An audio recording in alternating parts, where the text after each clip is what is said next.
আল্লাহ আমারে মনে করাই দিছে, আনিস আমি তোমাকে সৃষ্টি করেছি। 2 নাম্বার, আল্লাহ আমাকে বলতেছে, আনিস তোমার অন্তরের গভীরে যেই কথা আসা যাওয়া করে কল্পনাগুলোও আমি জানি। 3 নাম্বার, তোমার রক্তের শিরা উপশিরায় আমি আল্লাহ তাআলা তার চাইতে বেশি কাছে আছি। এবার 4 নম্বরে আল্লাহ বলেন, ইয ইয়াতালাক্কাল মুতালাক্কিয়ানে আনিল ইয়ামিনি ওয়া আনিশ শিমালি কাঈদ। আল্লাহ বলে, বান্দা 4 নম্বরে মনে রেখো 24 ঘন্টা তোমার ডানে এবং বামে আমার 2 জন ফেরেশতা আছে। আছে? কথা বলে না? আছে তো? ওরা লিখছে। এই 4টা হল। 5 নাম্বার, মা ইয়ালফিজু মিন কাউলিন ইল্লা লাদাইহি রাকিবুন আতীদ। আল্লাহ বলে, বান্দা তারা তো 2 জন আছেই, অতিরিক্ত আরেকজন ফেরেশতা আছে যে তোমার এই 2 জবান মানে 2 ঠোঁটের মাঝখানে যে জিহ্বা, এই জিহ্বা দিয়ে তুমি যা বলো, যখন যা বলো, যা করো, 24 ঘন্টায় তুমি যে শব্দটাই বলো না কেন, উচ্চারণ করো না কেন, ভালো মন্দ, উপকারী অপকারী, জিকির দাও করো আর গালি দাও, আল্লাহ বলে এই জিহ্বা দিয়ে যা বের হয়, আল্লাহ তাআলা বলেন আমার আরেকজন ফেরেশতা তোমার মুখের প্রতিটা উচ্চারণ লিখে রাখে। এই কয়টা হলো? 5টা। কয়টা? 5। 1, আমি তোমাকে সৃষ্টি করেছি, আমার থেকে যাইবা কেন? 2, তোমার অন্তরের গভীর বিষয়টা আমি জানি, আমার থেকে লুকাবা কেন? 3, আমি তোমার রক্ত প্রবাহিত শিরা উপশিরা তার চাইতে বেশি নিকটে আছি, তুমি আমাকে লুকাবা কেন? 4, আমার 2 জন ফেরেশতা 24 ঘন্টা তোমার পাশে আছে, তুমি তাদের ফাঁকি দিবা কেন? 5, আমার একজন ফেরেশতা তোমার জবানের সমস্ত উচ্চারণ লিখে রাখতেছে, তাকে আড়াল করবা কেন? এবার আল্লাহ বলেন, শেষ কথা হলো এই, আল্লাহ তাআলা বলেন, ওয়াজাআত সাকরাতুল মাউত বিল হক। বান্দা এই আমি দেখতেছি, আমি জানি, আমি তোমার কাছে আছি, আমার 2 জন ফেরেশতা, আমার একজন পৃথক জবানের কথা লেখার ফেরেশতা, এই পুরা তত্ত্বাবধানের ভিতরেই আমি আল্লাহ তোমারে জানিয়ে দিলাম, তুমি কাজে লাগাও বা নষ্ট করো হায়াতটাকে, আমল করো কিংবা নাফরমানি করো, আনুগত্য করো আর অবাধ্যতা করো, তুমি মনে রাখো এই অবস্থাতেই একদিন তোমার ওয়াজাআত সাকরাতুল মাউত বিল হক, সত্য সত্য কাজে লাগাও আর বরবাদ করো, একদিন সত্যি সত্যি তোমার মৃত্যু যন্ত্রণা চলে আসবে, মৃত্যুর সময় হয়ে যাবে। আর প্রত্যেক মানুষের মৃত্যুর সময় সর্বপ্রথম তার একটা মৃত্যুর যন্ত্রণা শুরু হয়, এটারে সাকরাতুল মাউত বলে। এরপরে আজরাইল আইসা মালাকুল মউত তার জান কবজ করে, জান কবজের আগেই তার একটা মৃত্যুর যন্ত্রণা হয়। আল্লাহ বলে, যালিকা মা কুনতা মিনহু তাহিদ। এই মৃত্যু যন্ত্রণা থেকেই বান্দা, এই মৃত্যু থেকে তুমি গত 40 বছর, 30 বছর, 60 বছর পলায়ন করতে চেয়েছিলে, কিন্তু সেই মৃত্যু যন্ত্রণা শুরু হবে।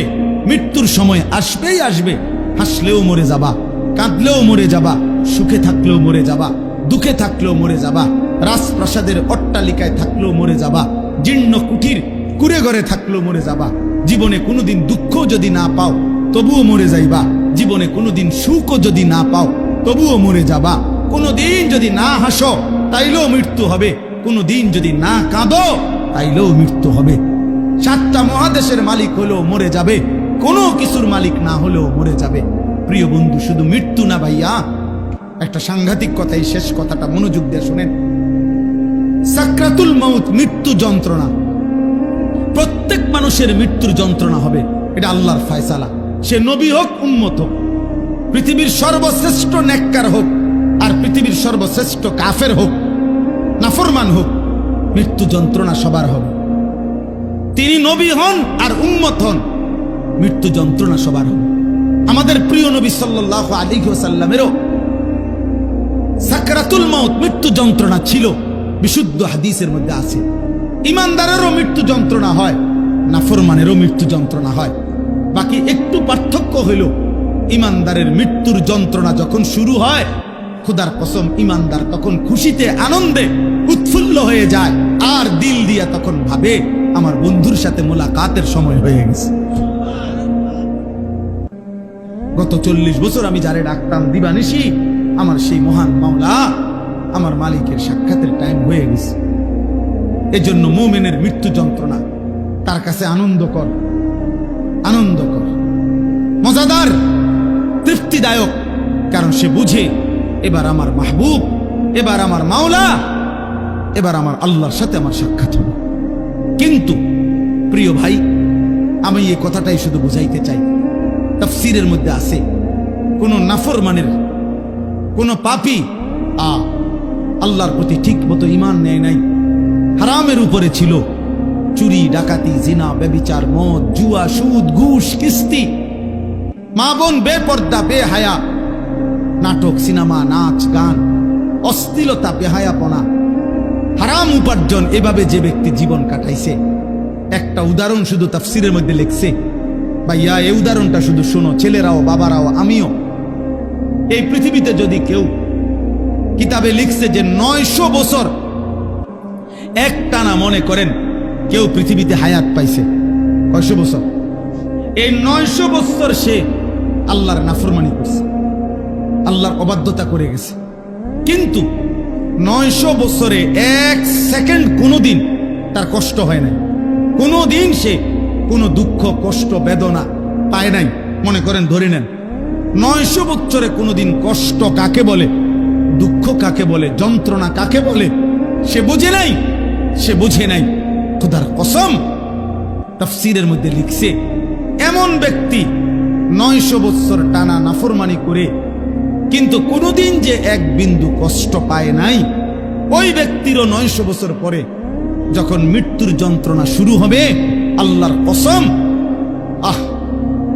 কসম খোদার তাফসীরে লিখছে, 1 সেকেন্ডের মৃত্যু যন্ত্রণা শুরু হলেই ওই নাফরমান তার 900 বছরের দুনিয়ার বেঁচে থাকার হায়াত, সুখ আর আনন্দ 1 সেকেন্ডেই ভুলে যায়। কবরের আযাব পরে, জাহান্নামের আযাব পরে, হাসরের আযাব তো পরে মিয়া। এই মৃত্যু যন্ত্রণার 1 সেকেন্ডেই সে তার সুখের দুনিয়া সব ভুলে যাবে। এজন্য 60 বছরও যদি নারী দেখো, ছবি দেখো, হারামের উপরে থাকো, হারামখোর, মৃত্যুর প্রথম সেকেন্ড তোমার দুনিয়া ভুলাই দেবে। মৃত্যুর প্রথম সেকেন্ড। ইমানদারের মৃত্যু যন্ত্রণাই যেখানে ভয়ানক, নাফরমানের মৃত্যু যন্ত্রণা কেমন? আমার কাছে কিতাব আছে, ওয়াজাআত সাকরাতুল মাউত বিল হক, আরবি কিতাব, এই কিতাবের নামে এটা। ওই কিতাবের মধ্যে লিখছে, নবীজির একজন বিখ্যাত সাহাবী হযরত আমর ইবনুল আস, ওনাকে জিজ্ঞেস করা হয়েছিল মৃত্যুর পূর্বে, ওনার ছেলে আব্দুল্লাহ ইবনে আমর ইবনুল আস, ছেলেটাও সাহাবী ছিল। উনি জিজ্ঞাসা করছে যে, আব্বা, আপনি তো নবীজির একজন বিখ্যাত সাহাবী, এই মৃত্যুর পূর্ব মুহূর্তে মৃত্যুর যন্ত্রণা, সাকরাতুল মাউত আপনার কাছে কেমন লাগতেছে? নবীর সাহাবী বলতেছে, ইয়া বুনাইয়া কাআন্না জিবালাদ দুনিয়া আলা সাদরি ওয়া কাআন্নি আতানাফাসু মিন সাকবিল ইবরা। সাহাবী বলে, বাপ, ছেলেরে আমার, মৃত্যুর এই পূর্ব মুহূর্তে সাকরাতুল মাউত, মৃত্যু যন্ত্রণাটা আমার কাছে মনে হচ্ছে এই পৃথিবীর সমস্ত পাহাড় আমার বুকের উপরে চাপা দিয়ে রাখছে।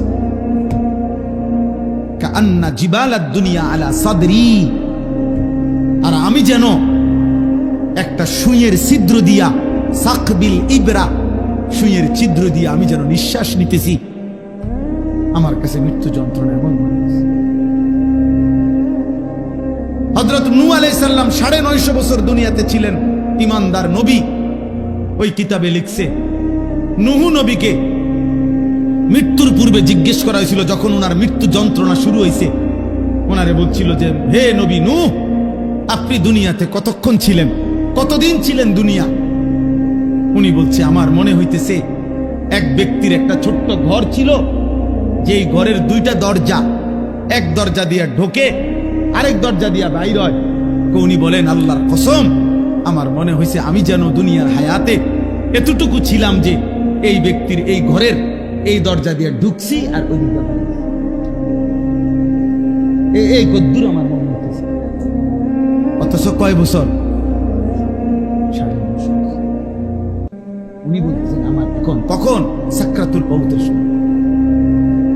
প্রিয় ভাই, নবীর যদি হয় এমন, সাহাবার যদি মনে হয় এমন, তো তোমরা যারা নামাজ পড়ছো না দোস্ত, তোমাদের কি মনে হবে? হারামখোর আপনার কি মনে হবে? এই সুদখোর, কিস্তিখোর, হারামখোর,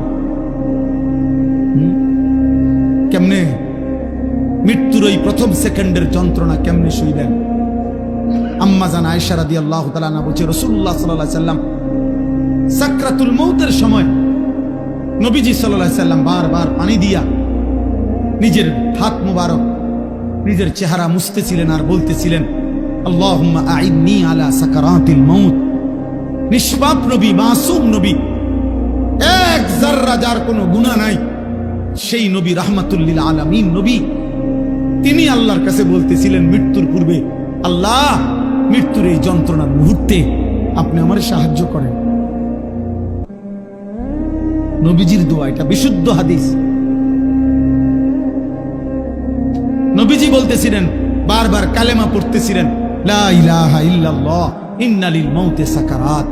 আল্লাহ আপনি ছাড়া কোনো ইলাহ নাই, আল্লাহ মৃত্যুর বড় যন্ত্রণা, মাওলা মৃত্যুর বড় যন্ত্রণা। আপনি কে? আমাদের কি হবে ভাইয়া? এই শেষ আমার কথা, শেষ আমার। চাচারা, বাবারা, হ্যাঁ, আপনার আমল আপনি ঠিক করেন।